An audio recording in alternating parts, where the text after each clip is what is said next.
Muito boa noite, pessoal. Sejam todos bem-vindos aí ao nosso podcast, The Beat Play Podcast. Hoje, nesta quarta-feira maravilhosa, estamos aqui com o mestre Grandmaster Ney, é o DJ. Sempre ao vivo em preto. Tudo bem, Ney? Tudo bem, Marcelo. Graças a Deus, tudo tranquilo. E, um prazer, né? Hoje estar participando do nono podcast. Isso. Né? Já vem crescendo bastante. É legal para a gente trazer mais informações e mais histórias da nossa cultura e da nossa música negra. Exatamente. Grandmaster Ney, nome de batismo. Nome de batismo, Sidney Ubiratã Pereira. Graças a Deus, abençoado por Deus e pelos meus pais. Como é que é, Ney? Sempre gostou da música desde pequeno? Como é que era? Cara, eu sempre, mesmo involuntariamente, eu sempre tive envolvimento com a música, né? Uhum. A gente estava até batendo um papo agora fora do estúdio. E eu contar uma história aqui que eu nunca relatei isso para ninguém, mas foi um fato que aconteceu na semana passada. O meu primo, que cresceu junto comigo, meu primo irmão, né, o Ronaldo Brás, que é cantor, e ele me mandou uma mensagem para mim muito emotivo, lembrando de coisas passadas. Caramba. Aquela coisa de saudosismo, né? Uhum. E essa minha história, eu me pus a pensar, depois de tudo que ele falou, que o meu grande ídolo, né? O meu grande ídolo, que para mim esse é o Grandmaster, né, da minha história, né? O Grandmaster da minha história chama-se Zé Carlinhos Vitrola, que era irmão da minha mãe, né? Uhum. Ele faleceu em 73, com 26 anos, vítima de tuberculose. Novo? Novo, mas de 18 anos até os 26, ele trabalhava num escritório de despachante e aos finais de semana ele fazia baile, né? Para compor a renda de dentro de casa, e ele era o chefe da família. Com essa grana, ele sustentava 5 filhos que não eram dele, eram 5 sobrinhos. Qual era a idade dele nessa época? Na época ele já tinha uns seus 22 anos, mais ou menos. Então ele virou um chefe de família de 5. Exatamente. Caramba. E até 26 anos ele cuidou de todos nós. Então, assim, eu tenho o baile para mim, a noite de São Paulo, a noite paulistana, ela tem uma significância muito forte, porque eu sou sustentado por baile desde que eu me conheço por gente. Né? Desde que eu me conheço por gente. Com a morte do meu tio, a família meio que se dissipou, assim, sabe? Minha mãe teve que deixar eu morar com meu pai um tempo, o Ronaldo ela teve que buscar o pai dele. Então, o Zé Carlos Vitrola, até hoje, para nós, ele tem uma significância muito grande dentro da minha formação como DJ. Porque DJ, né? Até hoje eu não sei se eu consigo fazer isso com maestria, mas eu tentei ser um pouco do que ele era. Né? Um pouco do que ele era. Um cara muito conhecedor, musical pra caramba, generoso com as pessoas que estavam em volta deles, desde dos parceiros até concorrentes DJs, como o público. Né? Ele era um cara que, meu tio Zé Carlos já tinha seguidores. Cara, às vezes eu sempre estou conversando com umas pessoas, com uma galera, e aí você pergunta, o Grandmaster Ney e tal. Eu falo assim, mano, o Grandmaster Ney, eu posso falar que o Grandmaster Ney é um preto tipo A. Porra, assim. Você entendeu? É um cara educado, sem. As pessoas, é mesmo, Marcelo? Falei, ele é você falar, é um preto tipo A. É um cara educadíssimo pela sua trajetória. Pela parte que me toca. Entendeu? Eu acho que nunca ninguém falou isso pra você. Não. Na verdade, Marcelo, eu tenho um cuidado muito grande com esse processo de trabalho, porque eu acho que tem muita coisa envolvida, cara. Muito. Eu acho que tem muita coisa envolvida. A gente tem amor por aquilo que faz. É verdade. Eu até a gente estava citando, batendo um papo fora do bastidores ali.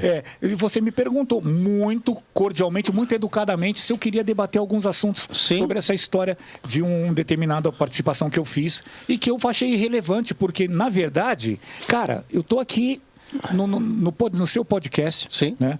Que, apesar de novo, tem uma significância muito grande pelas pessoas que você está trazendo aqui para dar entrevista. Certo. Né? Num estúdio fantástico, que é aqui o Brothers in the Mix, do meu amigo Alê, né? E eu não posso desperdiçar essa qualidade de recurso, sabe?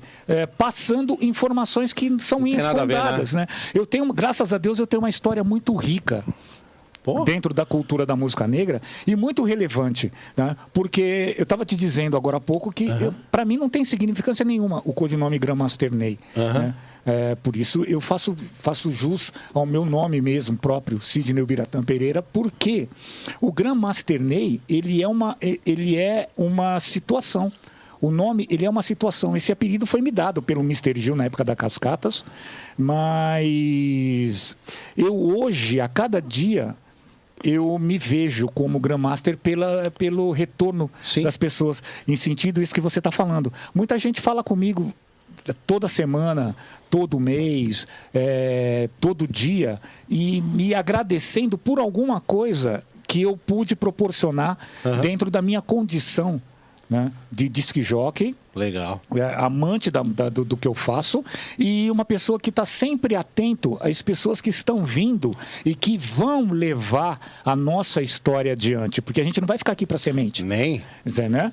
E também a gente precisa, né, acreditar nessas pessoas, não só na índole delas, como no talento. Também. Eu tenho uma coisa comigo que eu todo dia eu me intitulo Grandmaster pelas pessoas que eu ajudei a se posicionar no meio e que tiveram representatividade. Né? Porque não é só você dar a mão, estender a mão para uma pessoa. Você tem que olhar para a cara dele e falar, não, esse cara aí, ele é bom. Ele é bom. Ele é bom, ele merece uma atenção, porque ele é justamente isso. Uma das coisas que eu priorizo para as pessoas que aprendem alguma coisa comigo, em primeiro lugar, é ter respeito. Exatamente. Pela profissão, principalmente. E pela pessoa também. E pelas pessoas. Isso. Tá? Você nunca vai me ver falar que eu fui na porta de um baile meu para ver se a pessoa estava de chinelo ou estava de sapato para entrar, entendeu? Sabe? Eu vou cheirar uma nega para ver se ela estiver usando Chanel número 5, ela pode entrar. Se ela estiver usando Rexona, não pode. Não, a minha preocupação é que eles estão ali, independente de estar com o tênis da moda ou não, fazendo o mesmo passinho, tirando a mesma onda. Curtindo, né? Em algum momento eu vou estar tocando uma música que vai tirar aquela pessoa daquele lugar comum, sabe? Tô ligado. Porra, eu tô tendo aqui momentos de alegria com esse DJ que, porra, o cara me representa, o cara tá lendo a minha mente e o cara tá tocando aquilo que eu quero ouvir. Então essa sempre foi a minha maior preocupação, sabe? Dentro do meu trabalho. E, obviamente, se tiver alguém que se espelha no nosso trabalho e que tem vontade de desenvolver, ele pode ser um Grandmaster de amanhã. Exatamente. Entendeu? Deixa eu te perguntar, sua família é paulista, veio de outro estado? Como fala um pouco da sua vida, da sua família, na verdade, irmãos? O meu histórico familiar, né, eu vejo muito pelo lado da minha mãe, né, porque foi uma das pessoas que eu mais convivi na minha infância, mas a minha história familiar vem de Muzambinho, né? Que é a terra dos pretos mineiros. Meus avós eram de Muzambinho, que eu tive contato. Minha avó. O senhor Oswaldo falou desse Muzambinho aí. O tio Oswaldo que veio aqui. Quero agradecer aí o senhor Oswaldo que veio aqui. O Grandmaster Ney fez a ponte. Muito obrigado, Ney. Isso, sempre. E ele falou um pouquinho dessa Muzambinho. O Oswaldo lindão, porque inclusive eu fui... Quando eu conheci, uma vez eu encontrei com o X, né? E a esposa dele, num evento lá na Barra Funda, e eu comentei sobre essa história, né? E a gente acabou que deu tanta liga esse bate-papo que eu ajudei com que eles nos fizessem um curta-metragem da história do seu Oswaldo, com a Orquestra Invisível, lá em Muzambinho. Então nós fomos para lá. Para mim foi uma oportunidade de eu ir para Muzambinho e buscar as minhas raízes, porque eu ainda tenho muita intenção, Marcelo, de deixar uma história do Grandmaster Ney desde o início, porque foram umas coisas que me emocionaram muito. Eu ia com meu tio Oswaldo para lá e eu encontrei a casa que a minha avó Venância morou. Olha, que legal. Chama-se na Rua Brasil, número 50. Né? E a casa era uma casa de tijolinho aparente, tá? Tava do mesmo jeitinho que a minha avó deixou nos anos que viveu lá, segundo o meu tio Oswaldo, entendeu? Então, para mim foi uma experiência fantástica de eu encontrar meus ancestrais, né? Sim. A formação da minha família e da onde vem essa ligação com a música? O meu avô, Geraldo Brás, tocava instrumento de sopro. Né? O melhor amigo do meu avô era o meu tio Nelson, que é irmão do meu pai, que casou com a minha mãe. Então, meu tio Nelson tocava violão de 7 cordas. Né? E assim, a maioria dos meus familiares tinha algum envolvimento com música. O único que não era dado à música, mas era um gênio da eletrônica, era o tio Oswaldo. Tio Oswaldo. Era o tio Oswaldo, que nos proporcionou essa história do baile. Né? Mas quando ele veio para o Brasil, para São Paulo, desculpa, que ele estudou, ele fez um curso por correspondência, se formou e começou a montar os aparelhos. O primeiro aparelho valvulado que ele montou para venda foi do meu tio Zé Carlos. E aí a gente passou a viver constantemente, porque eu tinha 3 anos de idade quando fui morar no parque infantil com a minha avó. E meu tio Zé Carlos já fazia os bailes, e eu cresci nesse universo. Meu tio Zé Carlos era lançador de música, era um cara que as pessoas iam para o baile para ficar olhando o que ele ia tocar, para depois saírem comprando. Eu me lembro que eu tinha mais ou menos de 6 para 7 anos, e o que mais se ouvia dentro do mercado da noite era que os melhores bailes que tinham eram 3 caras que faziam. Era o Zé Carlinhos Vitrola, o Eduardo e o Amauri. O Amauri. Né? Tanto é que quando meu tio faleceu, que teve essa dissipação da família, né? Cada um para o lado, e eu acabei indo morar na casa do meu pai morava no Tucuruvi, e eu morava na rua paralela à casa do Amauri. Então eu vinha da escola, né? Tinha aquela coisa assim, que tinha aquela rivalidade dos baileiros, né? Mas que nada, quando eu cheguei eu fui na porta do Amauri e me apresentei e falei, você não me conhece, mas eu sou o sobrinho do Zé Carlinho Vitrola, que faleceu. O Amauri passou a me receber toda a tarde na casa dele para escutar música. Que legal. E engraçado que depois eu fui... Lembra o ano que era isso? Cara, foi mais ou menos 1975. Cara, que... 1975, 76. E a partir daí, eu e meu irmão começamos a fuçar. Meu irmão já ia pro Jardim Brasil, Vila Medeiros, Bira já era um puta DJ já na época. Quantos irmãos você teve? Não tem? Eu tenho 2 irmãos. 3 irmãos, né, na verdade. Meu pai, quando se casou de novo, tem a Priscila, que é a caçula. Mas, assim, casamento, minha mãe e meu pai, eu e o Bira e a Sandra. Né? E aí seu irmão ia pros bailes, ia pra tudo que era lugar? Meu irmão era aventureiro, meu irmão era rebelde, fugia de casa, essas coisas todas. E eu era o único que sabia sempre onde meu irmão estava. Eu sempre sabia onde o Bira estava. E ele vivia enfurnado pelaquela galera da Vila Medeiros, Jardim Brasil, né? Com todos os baileiros daquela época. E o meu irmão, até hoje, ele é muito ligado à cultura da nostalgia, Dom Bira. Até hoje o negócio dele é o nostalgia. Tem disco pra caramba, manja muito. Mas eu chegava nos bailes do meu irmão, eu sempre estava com alguma coisa diferente, porque eu já era revolucionário. Na família eu era até meio tirado, porque eu já gostava dos negócios dos bailes de soul, né? Eu já comprava os James Brown, né? Eu já queria saber de Average White Band, já queria saber de Olympic Runner, já dançava em tudo quanto era salão, já cabulava aula pra caramba durante a semana para ir pros bailes que rolava na quebrada. Nessa época que você está falando, você morava em que região? Morava no Tucuruvi. Tucuruvi mesmo. Você sempre foi Tucuruvi? Na verdade, eu nasci na Vila Guilherme. Vila Guilherme, você nasceu. Cresci na Vila Maria. Na Vila Maria. Eu fiquei nesse parque infantil onde a minha avó era caseira até 10 anos de idade. E a gente só saiu do parque porque o meu tio Zé Carlos adquiriu tuberculose. Aí a diretora do parque falou, minha avó era cozinheira do parque e tudo, falou, dona Venância, vocês não vão poder mais ficar, porque é doença contagiosa. Tanto é que meu tio não faleceu lá na Vila Maria, nós mudamos para uma casa na Vila Mazei e ele faleceu na Vila Mazei. Né? Acho que foi, se não me engano, a data foi 9 de setembro de 1973. Eu lembro que o ano foi 73. Né? E a partir daí começou esse racha na família. Antes disso, de eu ir para o Tucuruvi, olha só que fato interessante. Eu, antes de fazer baile, eu era um exímio dançarino, eu dançava muito bem. Era o famoso dançarino. Dançarino, tive grupo de dança, essas coisas todas. E o meu tio Zé Carlos, ele era tão líder que tudo que ele punha a mão, ele era o chefe. E durante muito tempo, meu tio Zé Carlos, além de ser titular de um salão de baile na Barra Funda chamado São Paulo Chique, ele era muito querido do seu Inocêncio Mulata, que era o dono da camisa verde e branco, que convidou ele para pôr uma ala dentro da escola, que era a ala que criou a coreografia marcada, o passo marcado. Chamava-se Ala dos Snobs. Só que assim, meu tio Nelsinho, o irmão do meu tio Zé Carlos, era muito metido. O povo da ala não gostava dele, mas obedecia muito ao meu tio Zé Carlos. Quando o Zé Carlos morreu, ficou aquela coisa, quem vai cuidar da ala? Quem vai ficar lá? Porque meu tio falava que a ala era de todos. Na verdade, ele queria que o nome fosse ala da amizade, não fosse ala dos snobs. E aí meu tio Nelsinho, muito tinhoso, não, a ala é da família. Que ala dos amigos, o quê? Não vai entrar, ninguém vai tomar conta desse negócio. Aí em 74 colocaram a ala na rua. Né? Depois da morte do meu tio. Não, vamos pôr a ala na rua, vamos pôr a ala na rua.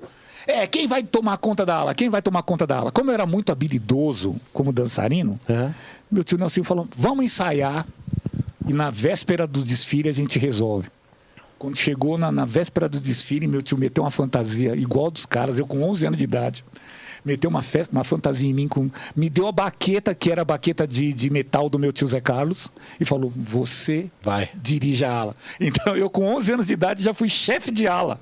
Caramba. Né? E a partir daí eu comecei a andar, sabe, foi uma coisa assim que me tirou um pouco do segmento certo, que se fosse pelo meu tio Zé Carlos, eu teria continuado meus estudos, eu era muito inteligente, ele nunca que me deixaria ficar fervendo nesse mercado. Mas meu tio Nelson me levou pro crime, né? Meu tio Nelson me levou pro crime. Vai, vem, negão, vambora. E minha mãe, vendo esse tipo de situação, por causa do meu tio Nelson, eu fui no CAV ver. Meu tio Nelson já era amigo desses caras da elite, Gregão, Greguinho, Alain Roger. E aí meu tio, em 75, me levou numa casa noturna chamada Cave. Lá na Nestor Pestana, antiga Cave. E eu fui lá, cara, foi onde eu tive a visão, porque eu já ouvi os programas de rádio e eu ficava com aquele negócio, eu sempre fui muito evoluído, né? Eu falava, como é que esses caras passam uma música por dentro da outra sem perder o ritmo, né, cara? Né? E eu não entendia como. Quando eu cheguei no Cave, eu vi aqueles brancão em cima do palco. Foi a primeira vez que eu vi uns caras tocando de cima do palco, além dos bailes de negão, né? Mas aquele dia o meu mundo caiu, né? Porque eu falei, puta... Aí eu vi os caras mixando. Eu falei, pra fazer isso aí, primeiro, tem que ser branco, tem que ser alto, cabeludo e tem que ser bonito. Eu não sou nenhuma dessas porra. Eu nunca vou ser esse bagulho. E quando eu saí de lá, ainda fui preso, Marcelo. Ô, louco. Porque eu saí meu tio falou, olha, vai dar meia-noite, tá na hora de você se mandar para sua casa, porque eu já estava na casa do meu pai. Minha mãe já tinha me tirado do circuito, eu já estava morando no Tucuruvi. Ele falou, vai para sua casa, porque o visado de menor passava mesmo, né? Quando eu saí, eu fui pro ponto de ônibus, eu sempre tive aquela coisa assim, eu pegava o dinheiro da merenda, juntava eu e meu irmão, a gente comprava disco. Então eu sempre andava com aquelas maletinhas de madeira com os meus discos dentro, né? Qualquer hora vai aparecer um lugar, eu vou chegar e eu vou tocar. Sempre com aquela ilusão. Chegou, quando encostou aquela Tático Móvel, lembra da Tático Móvel, Sim. Que era vermelho e preto? Vermelho e preto. Os caras A famosa baratinha, né? Tinha outra. A grande. A grandona. A veraneia, né? Veio aquela entrevista, né? Mão na cabeça, documento e tal. Eu tinha uma carteira profissional, que meu pai me emancipou com 13 anos, já queria ir trabalhar, né? Mas eu não tinha emprego. Não tinha emprego ainda. E os caras... Você trabalha? Eu já era alto, né? Com 11 para 12 anos eu já era alto, mas magrelo. Aí eu falei, trabalho. Eu muito idiota, né? Você trabalha onde? Eu trabalho aqui, ó. Apontei o CAF. Pediram meu documento. Quando viram que o documento que era menor... Né? Não tinha registro nenhum na carteira. Me deram 2 bolachas, uma de um lado, outra do outro. Falaram, aí, neguinho, você... Tá jogando caone em nós aí. Jogaram no camburão, ficaram andando com a gente no camburão. Eles não podiam prender, né? Era menor. Ficaram dando uma volta com você. Mas ficaram andando no camburão comigo a noite inteira. E naquele dia, Marcelo, sinceramente, primeira coisa, né? Eles foram parando nos lugares e foram colocando tudo quanto era tipo de gente dentro do camburão. E eu cagando de medo, né? Chegou um momento que eu abracei meus discos, assim, minha preocupação era os caras queriam pegar meus discos. E fiquei com aquele negócio na cabeça, né? Porra, mas quer dizer então que os caras, para mixar, os caras põem um feltro embaixo do disco, segura com a mão, deixa rodar e solta a música num determinado ponto, né? E vi aquele negócio do fone de ouvido, um misturador... Tudo coisa que estava longe da minha realidade. A gente não tinha aquilo. Estava acostumado a ir nos bailes e ver os caras passando sentado. Meu tio tocava sentado. né? Mão no volume, o toca-disco, já tinha um toca-disco com braço em S, era uma Delta, né? Mas ficava com o disco no colo, trocava rapidamente, a habilidade que eles tinham, de sem fone, sem nada, colocar a música no ponto, abrir o volume e a música entrar, era uma coisa absurda. Era muita... Na época, né? Eles eram muito sagazes. E eu não tinha esse recurso, né, cara? Mas eu fiquei com aquele negócio na cabeça. Quando eu cheguei em casa, finalmente, não deu outra. Meu pai tinha um 3 em 1, e um gravador, Akai. Eu já peguei meu irmão, né, o Bira, fuçador pra caramba. Falei, ô Bira, se a gente abrir essa caixa desse aparelho aqui, era uma Grundig, e ligar o cabo, ligar o cabo do gravador numa saída, numa entrada, e deixar o toca-disco em uma, e usar o balanço pra... Sim. Para misturar. Aí fizemos o teste e deu certo. Aí o que eu fazia? Eu gravava a música no toca-fita, deixava o toca-fita tocando e punha o feltro embaixo do prato, do disco, e ficava segurando no ponto até acertar a mixagem. E nisso eu aprendi, peguei uma grande habilidade de mixar segurando no dedo. Caramba! Ou acelerando a música quando era mais lenta, ou atrasando quando ela era mais rápida. E ficava treinando aquilo o tempo todo, segurando as duas músicas junto o máximo de tempo que eu pudesse. E foi aí que eu consegui desenvolver minha técnica de mixagem até começar a ter oportunidade de tocar nos bailes. Agora que os caras tinham mixer, tinha fone. Agora deixa eu falar, como todo DJ, né, que se preza, começou em equipe de bairro. Sim. Onde você começou? Olha... Eu comecei mesmo no Tucuruvi lá mesmo no Tucuruvi, porque... Aquelas equipes de bairro pequenininha. Equipe de bairro. Tinha um cara no Tucuruvi que ele fazia... Nós morávamos, apesar de ser um bairro da periferia, eu e meu irmão morávamos numa rua muito elitizada, que só tinha playboy. Né? Pra você fazer uma ideia, o meu vizinho de frente era o falecido Armando da Mangueira. Né? Armando da Mangueira, toda vez que ele saía no portão, ele lembrava, porque eu contava para ele as histórias dos meus tios com relação ao samba, né? E aí ele chegava, ele gritava do portão: ô, camisa verde! Ô, camisa verde! Eu era muito amigo do filho dele, o José Rifai, né? Que fazia faculdade, tinha o Rui Rigó. E essa playboyzada eram os caras coqueluche da quebrada. Tudo aquelas coisas que a gente achava, que a gente sabia que a gente não tinha vez. Eu ia pros bailes do Playboy, como é que eu me destacava no baile dos Playboy? Eu dançava muito. Eu dançava demais. Então eu punha todo mundo no bolso. Quando tocava um samba, então, todo mundo fechava, abria a roda em volta de mim para dançar. E o meu irmão, a gente comprava compacto quase toda semana, né? Meu irmão era Caxias. Conseguiu ganhar, como eu tinha muita lábia, que meu pai era meio quietinho, meu irmão era mais bagunceiro. Então eu ia no meu pai todo dia e pedia dinheiro para comprar um lanchinho na escola. Aí meu pai, porra, mas todo dia vocês querem comprar um negócio, um doce na escola? Não sei o quê, meu pai era pão duro pra caralho, né? Mas ele dava grana. Aí eu e meu irmão, a gente ia juntando. Chegava numa quinta ou sexta-feira, a gente passava numa loja de disco na Avenida, na Avenida Nova Cantareira e comprava uns compactos simples, né? Naquela época, eu e o meu irmão, eu falo isso em todos os lugares, né? Que eu e meu irmão inventamos a promoção do Pague 1 e Leve 2, né? Porque saía muito compacto e a gente às vezes tinha dinheiro para comprar no máximo 2 discos, né? Mas a gente comprava um, o outro a gente afunava. Vai embora. Fiava embaixo da camisa, um dava cobertura pro outro, mas a gente sempre tava com 2, 3 disquinhos novos.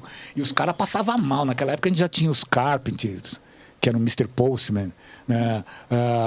Saiu o Fox, Get Off, tudo compacto. A gente comprava tudo e a gente chegava no baile dos caras lançando. Então meu irmão chegava tocando e eu chegava dançando, a gente arrepiava o tal do baile do Abelar que tinha. E foi assim a nossa iniciação. A gente já tinha muito conhecimento. Quando eu comecei a trabalhar, eu comecei a dar voo mais altos, né? Pegava meu salário. Eu lembro que o primeiro álbum importado que eu comprei foi o Isley Brothers, que eu ouvia muito nos bailes de soul. Eu era pirado naquele álbum que saiu em 1976, que tinha as lentas, Let Me Down Easy, o At The Best e aquele balanço, o Havers for the World, que tocava exaustivamente nas rádios AM. E aí eu peguei e comprei. E aí eu me deslanchei. Todo o meu pagamento eu comprava alguma coisa. Meu segundo álbum foi o Marco Ribas, o Zamba Bem. Eu tive a oportunidade, inclusive, de falar isso para ele. Quando lançou o álbum do Clube do Balanço, que ele fez uma participação, eu contei. Falei, o primeiro álbum nacional que eu comprei foi o seu. Que bacana. Paguei 50 cruzeiros na época. Você lembra o nome da loja que você comprava os discos? Cara, não lembro. Eu lembro que naquela época eu ia muito com meu tio Zé Carlos. Antes do meu tio Zé Carlos falecer, já existia Cartaz Discos. Não sei se você lembra dessa loja. Era na Casper Libero. Era na Avenida Casper Libero. Eu lembro muito do meu tio me levar nessa loja para comprar. As lojas de bairro é difícil lembrar o nome, que a gente ia muito nessa... Na época tinha Eletro Rádio Brás, essas lojas, grandes magazines, e as lojinhas de discos eram muito pequenas, né? A gente não lembra muito os nomes. E a primeira equipe que você tocou de quando era moleque, você lembra o nome da equipe? Bom, passado um tempo, entre idas e vindas, né, essa coisa de família, moro um tempo com o pai, moro um tempo com a mãe, eu acabei me desgarrando da família e fui morar em Haroldo Veloso, em Guarulhos. Guarulhos? Na casa de uma tia minha tia Cida, querida, né. Minha tia Cida, meus primos, eles tinham perdido o pai, né, o Mário, a Carminha e o Juninho, e eu fui morar na casa da minha tia. Esse tempo, meu primo, Mário, ele também era um líder comunitário, assim, do bairro também. Minha família sempre teve essa coisa muito de liderança, né? Mas o Mário, ele gostava muito da minha sensibilidade musical, ele apostava muito em mim, como cara, como DJ, como conhecedor de música. E a gente inventou de montar uma equipe. Aquilo bacana. Ridículo, né, meu? O nome era Emotions Music. Que preto que monta uma equipe com esse nome, né, meu? E era 8 donos, né? 8? Nossa, mãe do céu, era aquela reunião, né? Meu tio, nenhum, né? A gente só gastava.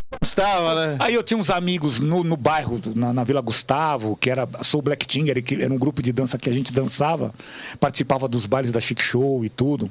Dançava num baile chamado Sideral, que era famoso na Zona Norte. Até hoje existe essa equipe aí, Sideral. Tem um nome, até hoje tem um nome, mas não faz mais nada, né? Há muitos anos. Mariana, aqueles caras, tudo. E a gente, como eu tinha muito contato com essa galera, que tem uma história muito rica com um grupo de dança, eu fui agitando pra gente comprar equipamento lá pra Guarulhos, né? E aí montei essa minha primeira equipe. Tinha tudo para dar errado e deu, né? Uma equipe com 8 donos, só saía racha, a gente só brigava. Mas os bailes ficavam bons, né? E o que aconteceu? Quando a equipe acabou, as equipes concorrentes que tinham estrutura do bairro começaram a me chamar para tocar. E era legal porque eu me sentia já privilegiado, porque eu ia tocar nos bailes, qualquer baile que eu ia tocar, o baile enchia. Caramba. A molecada da região já não saía mais para ir para os bailes de fora, porque a gente se juntava, era um bando de criminoso, né? Os 18 neguinhos juntos. A gente se juntava, cada fim de semana a gente escolhia um lugar para ir.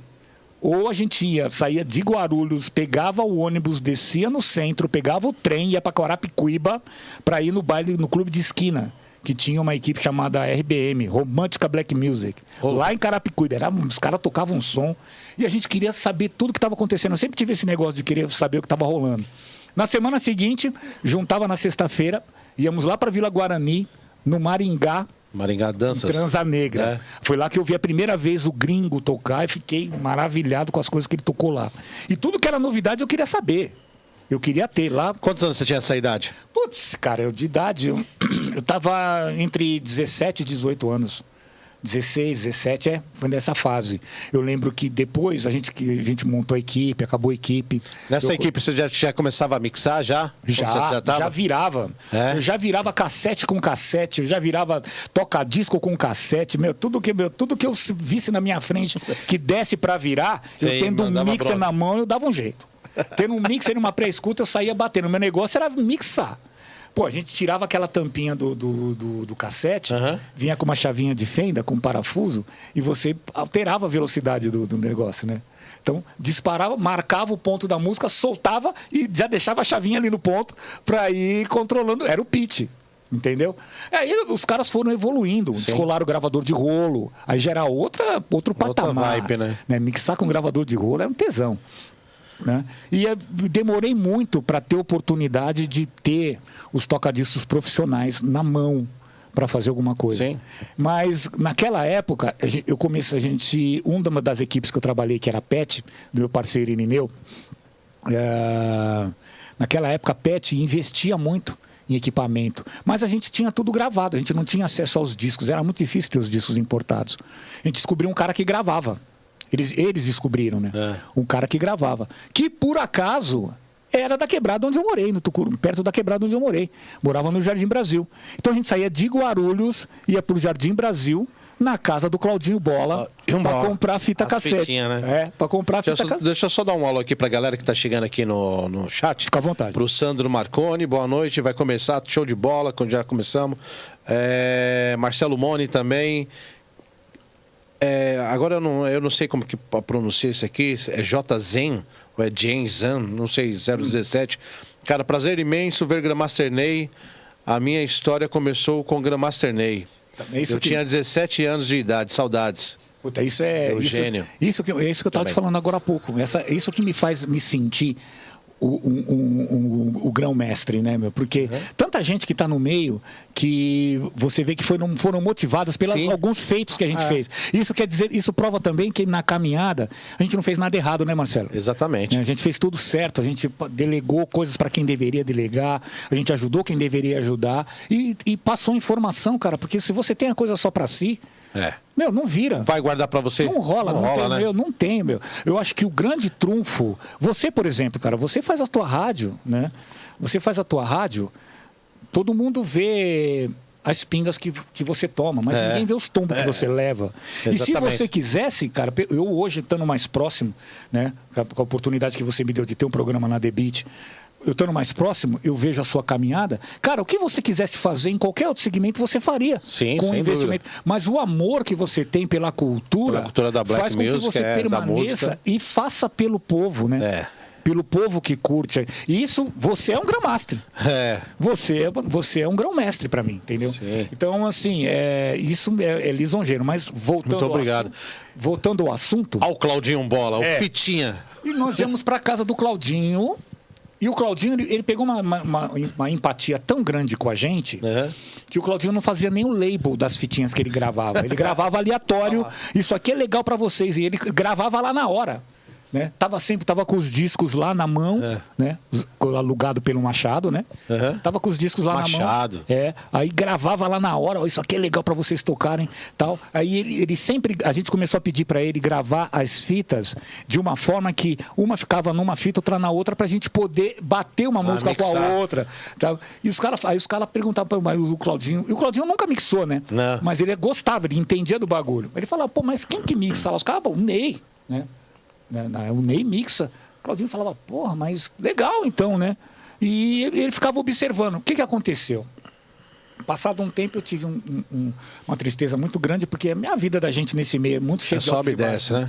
Meu maior parceiro, a pessoa que mais me dava apoio dentro desse segmento, era meu primo Mário, que independente de eu não estar mais nas equipes com ele e ele querer fazer outras coisas, ele era o meu maior incentivador. E a gente sofreu um acidente de carro uma noite, ele faleceu. Caramba. Porra, isso pra mim foi assim, quase, por muito pouco eu desisti de tudo, Marcelo. Foi muito duro, eu tava com 19 anos, né? O Mário tava com 18, eu com 19, 18 para 19. E foi muito triste. Naquele momento, a minha mãe foi para lá, para Guarulhos, e foi me buscar. Foi te buscar? Foi me buscar. Ela já estava casada de novo, já com meu padrasto. Ela chegou, deu o ultimato, falou, é o seguinte, é meu filho, se eu não trouxer ele para cá, então a gente vai ver quando der. Vai se ver quando der, mas meu filho eu vou trazer. Não, isso aqui assim eu não quero, então vamos viver junto. Aí fui morar com a minha mãe na Aclimação. Minha mãe morava num apartamento na Aclimação, ali na região da Rua Vergueiro, trabalhava no Hospital de Servidor Público.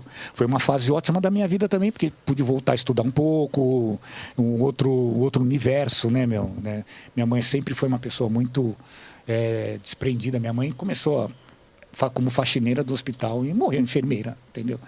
Então ela era muito dedicada, muito batalhadora e uma pessoa que era rígida, né?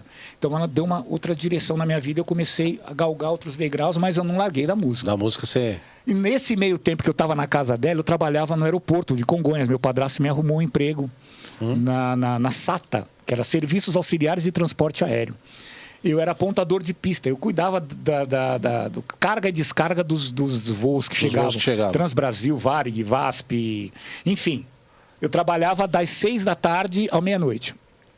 Nesse meio tempo, durante o dia, eu saía da minha casa às 7 horas da manhã, ia lá para o Jardim Brasil, para a casa do Claudinho, Pra ficar sabendo das novidades, né? Falava, ó, eu não tô mais lá na PET, não sei se eu quero voltar a tocar, mas, pô, eu quero saber dos sons, né, meu? Sempre, meu, sabe, tinha música paixão, nova. né, mano? Naquela época tava saindo Nona Hendrix, tava saindo Twilight, Bottoms Up. On the Way. E eu chegava na casa do Claudinho, tava tudo os discos lá, meu. Fala, que loucura! Meu, aquela coisa, às vezes o Machado mandava os discos pra ele, alugava os discos pra ele, lacrado. Pô, você sabe que o que é o tesão de você pegar e deslacrar o disco na calça jeans, né? Na sabe? época ainda? Porra, meu, aquele cheirinho de disco novo. Pô, aí começou aquela coisa da falcatrua do Guedes e o Machado, né? Que o Guedes começou a entrar no circuito e o Guedes foi o primeiro cara a começar, tipo, descer 100 peças de um título só. Então, pô, cheguei na casa do Claudinho, tinha 100 Bottoms Up, meu. Ô, louco. Claudinho, e o Claudinho vendia, aí montou-se um grupo. Porquinho, Fábio Macari, meu irmão, Macari. né? E Claudinho Bola e eu, aprendiz, né? Uhum. Mas a parada foi a seguinte, o que eu peguei o Claudinho pelo pé? Claudinho, por causa do negócio dos discos, o Claudinho não gravava mais. Por ficar preguiçoso, né, meu? Não queria saber de gravar e tinha muito cliente de fita. E eu comecei a pegar amizade com os caras que compravam fita com o Claudinho. Comprar dele. O Claudinho pegava, enfiava os discos embaixo do braço e saía louco pro centro da cidade. Eu ficava na casa do Claudinho, sozinho, gravando. Tinha 10 GX Akai. Então eu gravava 10 fitas em uma hora, né? Tinha um Sansui, que era de cromo, tal, para matriz, para copiar para todos os outros. Sim. Então eu gravava mais ou menos umas 40, 50 fitas por dia. E quando dava o final da tarde, eu ia lá para Posterson, para a loja do Pelé, nas grandes galerias, entregava as fitas pro Claudinho e de lá já descia para 23 de maio, pegava o ônibus e ia para o aeroporto trabalhar. Todo dia eu fazia isso. Aí, mano. Todo dia eu fazia isso.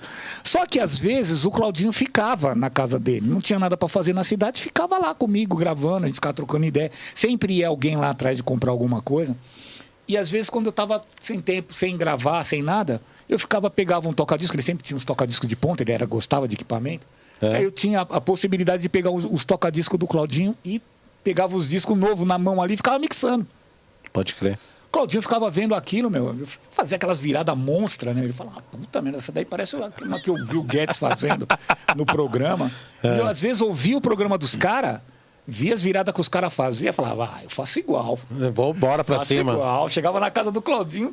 Toma ali e fazer. Na casa, assim, mas assim. E aí o Claudinho falou: então é o seguinte, vou te dar uma oportunidade. Claudinho Bola. Tô precisando de um segundinho lá na Black White. Pra fazer o comecinho. Claudinho era Black White, né? Tocar aquela. Claudinho já vendia tudo pra Black White. Black White mesmo. Black White, se existe, na verdade, deve ao Claudinho. O Claudinho era o cara. O Claudinho seus 5 caixas de disco. Tem uma foto aí, produção, não tem nenhuma? Não subiu? Daquelas lá? Que tinha, né? Uma lá legal ali. Sim, da Black White. E aí você foi, Claudinho chamou você? Chamou. Aí eu fui pra primeira semana que eu fui na Black White. Pô, eu cheguei lá, aquela desilusão, né? Pensei que ia encontrar um puta equipe, encontrei uma Agarrad 630S e uns Signos. Mas eu, né, meu? O quê? Desenrolei, né? Os discos tudo na mão. Saía batendo, segurando no dedo, atrasando, acelerando. Aí o Fábio Macari... O Claudinho tinha tanto carisma que arrastava uma galera. Às vezes os caras buscavam a gente lá na casa do Claudinho de domingo com um Fusquinha. Chegou uma hora que os caras compraram 2 Kombi e as 2 Kombi pra lá, pra levar eu, Claudinho, e a galera que ia atrás. Galera da cidade que ia pra ver a gente. E o Fábio Macari falava, olha, vale a pena você ir na Black White no começo pra ver o Ney tocar. Isso começou a despertar a atenção dos baileiros, né? Lembra o ano? Foi... Que é 82, 83, por aí? 82. Né? Depois começou a despertar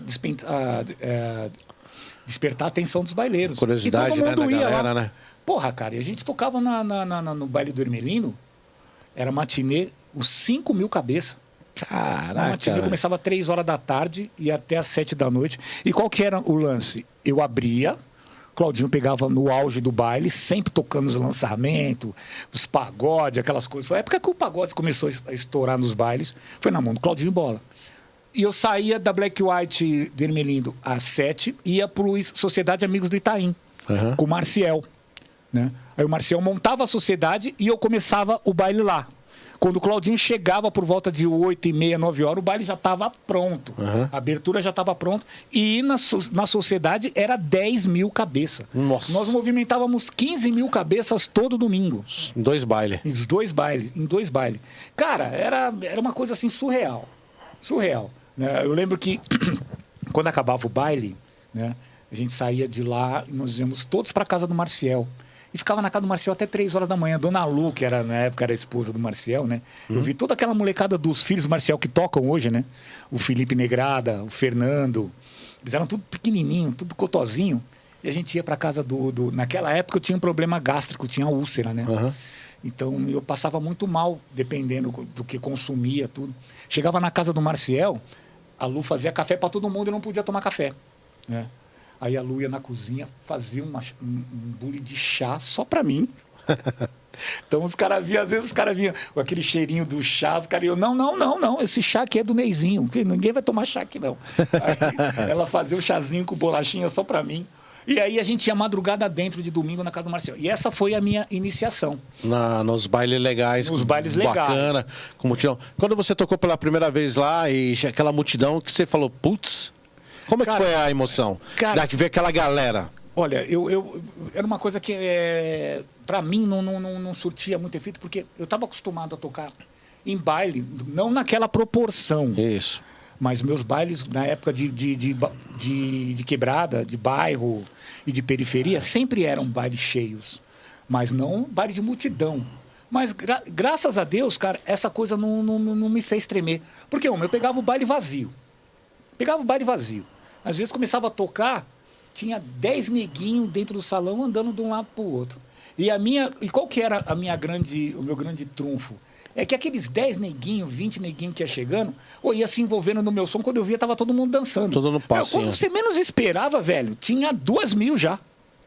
Meu baile enchia de uma hora para outra. Eu nunca ia na porta para ver. Mas os caras falavam, né? Depois tinha foto que a gente via, que eles tiravam fotos. Quando imprimia, a gente via. Enquanto eu estava tocando, a fila estava dobrando o quarteirão para entrar na Black White. Muito louco. E quanto tempo você ficou na Black White? Acho que uns 3 anos. 3 anos? Uns 3 anos. Da Black White você foi para onde? Da Black White eu fui contratado pela Zimbábue. Zimba. Como toda equipe, sempre tem uns problemas, né? Sempre. Claudinho era meu amigo, amo o Claudinho. Sou grato até hoje pelas coisas que ele me proporcionou e pelo que eu aprendi nessa vivência da música. Mas o Claudinho era roleiro demais, né, velho?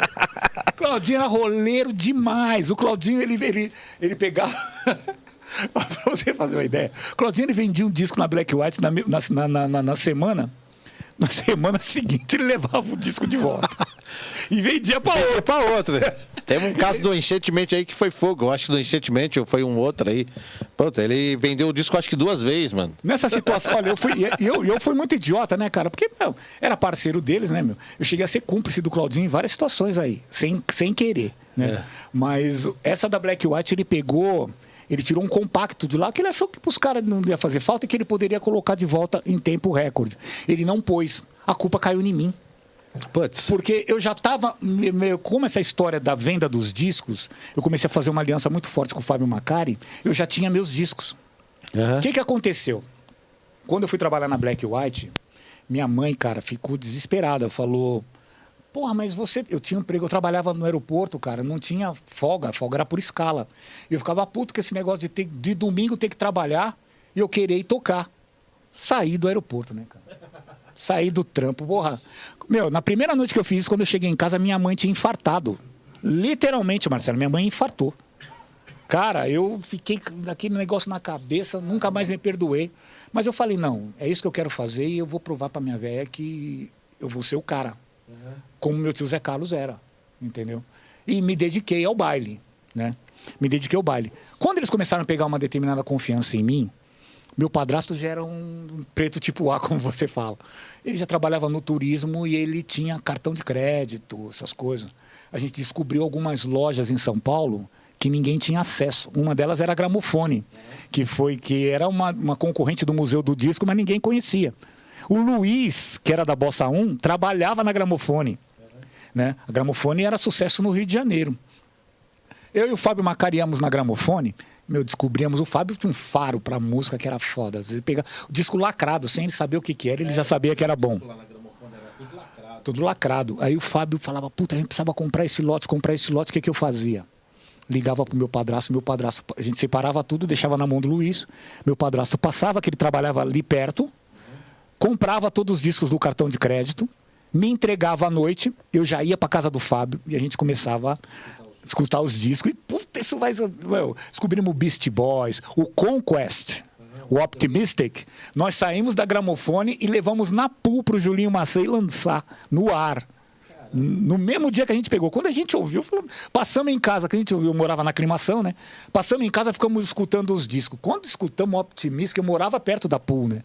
Ah, vamos na rádio. Pô, o Julinho Macei parou a programação e colocou a música na hora. Colocou na hora. E aí a gente foi depois para Black White no fim de semana, vendemos tudo disco lá. E aí começou essa coisa que não só o Claudinho levava disco, eu também levava. Pô, nessa história que o Sona Santos sumiu, a culpa veio cair em cima de mim. E veio para eu provar que não era eu. Aí ficou uma história de, não sei se você vai continuar aqui, você não vai continuar, se vai continuar, se não vai continuar. Falei, o quê? Aí um belo dia a gente chegou na saída do baile, chegamos na casa do Maciel, aquela resenha do final da noite. E eu lembro que eu saí, fui na cozinha, fiquei conversando com a Dona Lu, né, querida Dona Lu. Ela fez um chazinho lá pra mim. Quando eu voltei, eu percebi que o Marcel tinha fuçado na minha bolsa, cara. Aí pra mim foi a conta. Falei, quer saber, mano? Vocês estão desconfiando, vocês não acreditam, então... Eu já imaginava que o Claudinho tinha feito alguma palhaçada, né, meu? Mas eu fiquei na minha. Peguei e saí. Nessa que eu saí, o Serafim e o Mané chegaram lá. Estavam concorrendo com a Black White, com o Brahma, que era assim, 500 metros de longe da Black White. Por cargas d'água, cara, aconteceu naquela ocasião que um cara matou um cara dentro da sociedade. O cara me descarregou a PT do cara dentro do baile. Eu lembro, tava meu irmão nesse baile. Os caras faziam um praticável assim, punham as caixas, aquelas 45, 60. Meu irmão ficou segurando um lado de 20 caixas sozinho, para as caixas não caírem em cima da galera, né?